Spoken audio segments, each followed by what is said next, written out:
पाथर्डी भागामध्ये असणाऱ्या या अलिशान रिसॉर्टमध्ये रिलॅक्स होण्यासाठी अधिकारी आणि नेते नियमित येत होते, अनेक वर्षांपासून येत होते.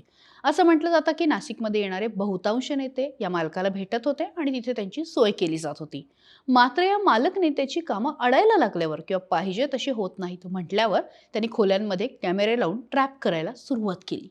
त्यात माजी आणि आजी मंत्र्यांचा समावेश असल्याचं बोललं जात आहे. इतकंच नाही, ट्रॅप करण्याचे कॅमेरे तब्बल 8 कोटी रुपयांच्या किमतीचे असल्याचं सुद्धा समजतंय.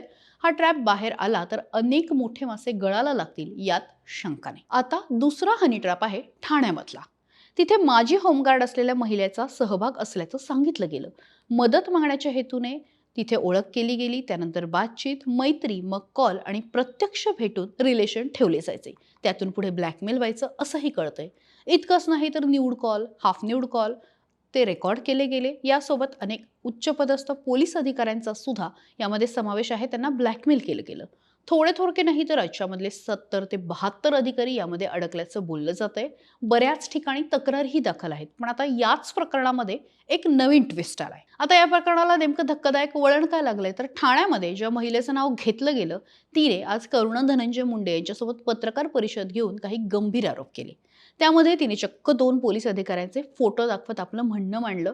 तिचं असं म्हणणं होतं की ठाण्यातल्या एका एसीपी दर्जाच्या पोलीस अधिकाऱ्याने जिम परिसरामध्ये माझ्याशी ओळख केली, तुम्हाला ओळखतो म्हणून मोबाईल नंबर घेतला, सातत्याने मोबाईलवरती मेसेज करत होता.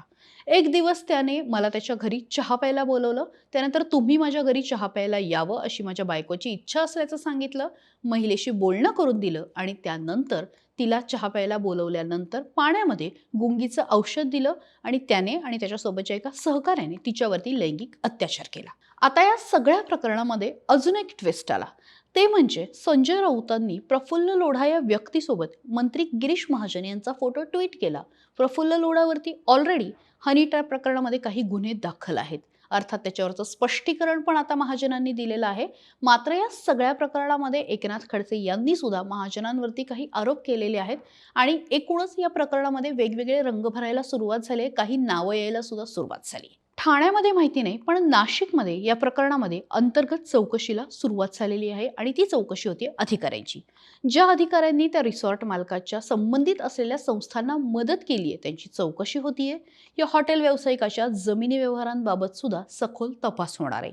याशिवाय महत्त्वपूर्ण अधिकाऱ्यांचे कॉल डिटेल्स बघितले जात आहेत आणि त्यांचे संबंध सुद्धा तपासणीच्या चौकटीत आले.